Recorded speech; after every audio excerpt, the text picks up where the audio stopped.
RVAZ, la radio du Val d'Azergue. Mesdames, Messieurs, rebonjour pour ce quatrième table ronde, donc en présence de trois nouveaux présidents d'associations. Des présidents d'associations qui connus pour deux d'entre eux, en tout cas sur la commune. Le troisième est un nouveau président depuis très peu de temps, mais il se présentera lui-même. Oui. Voilà, donc bienvenue Jérôme, capitaine Jérôme Lefebvre. C'est bien ça, avec un C'est B. ça. KB. Avec un B. Donc, qui a monté la section des jeunes sapeurs-pompiers, il vous dira depuis quand, et en tout cas qui s'occupe des JSP. Il y a beaucoup de monde à son stand, donc on suppose qu'il y a beaucoup d'inscriptions pour la rentrée. C'est une très bonne chose pour nous. Jean-Marc Fouquet, je ne me trompe pas. Non, pas du tout. Jean-Marc Fouquet, donc nouveau président du Tarot Club Civrieux d'Azergue. Il nous fait l'amitié d'être présent également à cette émission. Et puis une nouvelle association qui est peut-être pas forcément connue sur Civrieux d'Azergue. Michel Duchamp, oui, il est connu, mais l'association, donc foyer d'accueil de Civrieux d'Azergue. Michel aura tout loisir de nous expliquer le pourquoi du comment de la création de cette association. Donc voilà, vous êtes en direct depuis le Forum des associations de la salle des sports de Civrieux d'Azergue. Une émission en direct avec Radio Val d'Azergue, Web TV, Nouvelle Web TV. Jérôme, si tu veux ouvrir le bal, tu as le micro et tu peux présenter l'association des JSP. Merci à toi. Alors, nous sommes une association, donc loi 1901, qui est une école de jeunes sapeurs-pompiers ouverte à des jeunes garçons et filles de 11 à 14 ans pour découvrir et apprendre le métier de sapeur-pompier sur 4 années et obtenir le brevet national de jeunes sapeurs-pompiers. Et par la suite, prendre un engagement de sapeur-pompier volontaire dans la caserne siège de l'habitation du jeune. D'accord, alors on est très fiers de la saison dernière quand même, puisque, à notre connaissance, sur l'ensemble des sapeurs, des JSP présentés, c'est carton plein pour la réussite. Alors l'année dernière, 7 jeunes ont présenté le brevet de jeunes sapeurs-pompiers, qui est un brevet d'État de niveau 5 de l'éducation nationale. 7 jeunes ont réussi, 100% de réussite, et les 7 jeunes sont rentrés ou sont en train de rentrer pour prendre un engagement de sapeurs-pompiers volontaire dans les casernes du secteur, Lisieux, Chazé ou Anse-Lucenay. D'accord, alors Jérôme, peux-tu nous dire à quel âge peut-on devenir jeune sapeur-pompier? Entre 11 et 14 ans. 11 et 14 ans, y a-t-il des compétences particulières, à part le sport évidemment, mais... Alors le sport a une grande place dans la formation, l'activité sportive. Après, il faut être motivé, il faut aimer la rigueur. C'est une école de la discipline, c'est une école de vie avec beaucoup de rigueur et de discipline. Très bien. Et donc, tout au long de l'année, vous avez bien sûr donc des formations, des activités et des exercices, enfin des tests, avant de passer l'examen à la fin de l'année, quoi. Alors les entraînements, c'est le vendredi soir pour les premières, deuxième années, vendredi soir et samedi matin pour les troisième et quatrième années, avec des compétitions sportives tous les mois et la participation aux cérémonies du souvenir 11 novembre, 8 mai, catastrophe de Fourvière ou Fézin. Ok. En règle générale, un sac dont vous fournissez l'ensemble de la tenue aux jeunes sapeurs-pompiers, ça pèse combien?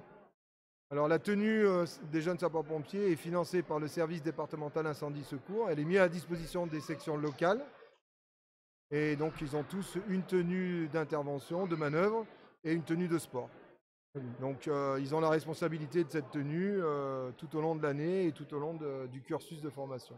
D'accord. Très bien. Donc, on a pu voir qu'il y avait du monde à votre stand. Je pense que les inscriptions vont faire complet. Pour l'instant, on a 11 jeunes qui se sont inscrits. C'est quand le test, rappelez-nous? Le test pour rentrer Donc le test, c'est la semaine prochaine avec des épreuves techniques sportives. D'accord, à Lisieux. D'endurance à Lisieux, à la caserne de Lisieux. D'accord. Endurance, épreuve de natation, une dictée, des épreuves arithmétiques et un entretien individuel. C'est quand même assez complet. C'est sélectif. On peut rappeler le site des JSP Mova, s'il vous plaît? C'est JSP Mova sur Facebook. Très bien. Merci Jérôme. Jean-Marc, donc pour le Tarot Club, nouveau président depuis à peu près un an, même pas 6 mois? Non, un an. Non, ça fait 2 ans. 2 ans même. Ouais. Le temps passe vite avec le Ouais, Covid. effectivement. Voilà. Donc, nous avons relancé l'activité du Tarot Club de Chivrieux. J'ai eu la lourde tâche de reprendre derrière M. Maga-Jean. Oui, qui nous a fait l'amitié de passer là. Oui, qui est passé, et qui est resté très longtemps, qui a fait monter un grand club.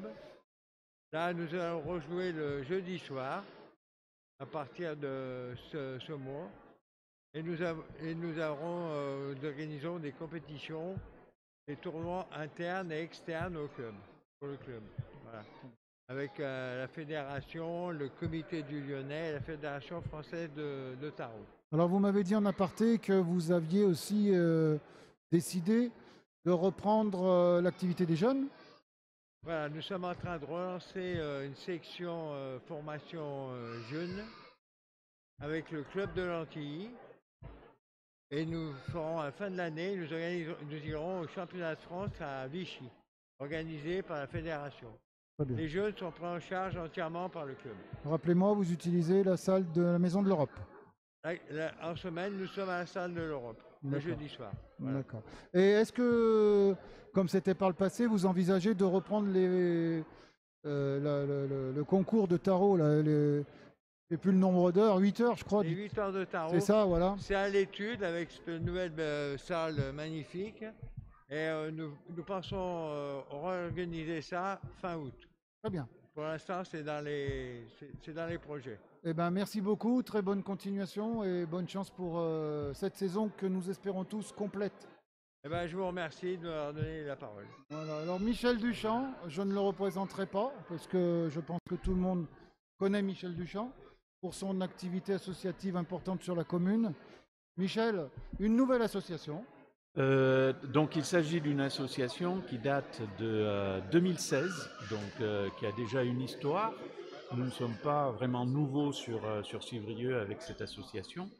L'objectif, c'est d'accueillir des familles en difficulté administrative, financière. Donc jusqu'à présent, nous avons accueilli surtout des familles de migrants. Donc nous avons accueilli une famille d'Irakiens qui était composée en plus des parents, donc de 3 jeunes filles qui étaient toutes les 3 en âge d'être étudiantes. Donc notre objectif était de les aider à obtenir le statut de réfugié et de leur trouver ensuite un logement social. Donc ils ont obtenu en 2020 sur Vaux-en-Velin. Nous accueillons maintenant une autre famille qui est d'un autre type, que nous essayons donc d'accompagner pour obtenir une régularisation par le travail. Il s'agit d'une famille donc de 2 parents, plus de 2 ados, 2 filles qui sont scolarisées au collège de Chazé et de 2 petites filles qui sont scolarisées à l'école Maurice Gilardon à Civrieux. Voilà, donc ces familles sont logées dans une maison qui est mise à disposition par un habitant de Civrieux, mais nous versons une location, donc forcément ça entraîne des frais, et c'est la raison pour laquelle donc, nous avons mis en place tout un programme d'animation pour l'année 2021-2022, programme qui commence le 8 octobre avec une pièce de théâtre dans la salle des fêtes de Civrieux. D'accord, entrée payante évidemment. Entrée payante, oui, c'est 10 euros.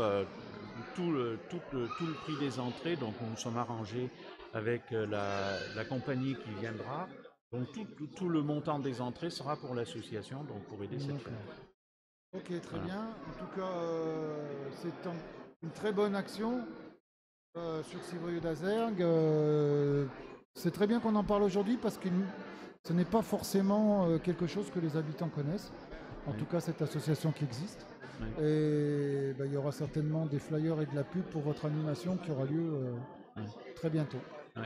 Voilà. Et ce qui est intéressant, c'est que on aide effectivement des familles en difficulté, mais en même temps, ça nous aide beaucoup, nous, peut-être à prendre conscience de la chance qu'on a et de vivre la vie que nous avons, et même dans le pays où nous avons, quelquefois, on a un peu de difficulté à comprendre les remarques de certains de nos concitoyens sur notre situation, quand on voit la situation dans laquelle se trouvent d'autres personnes.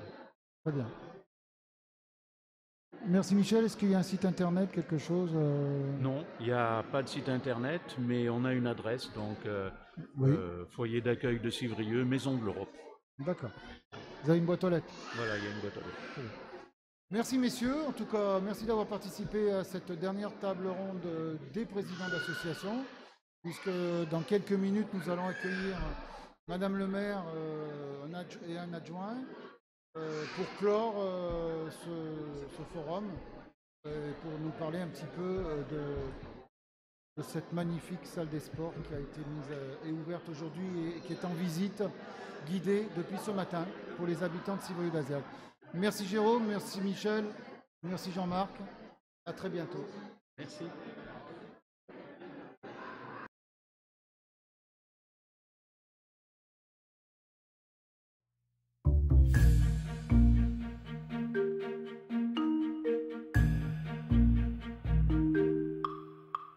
RVAZ, la radio du Val d'Azergues.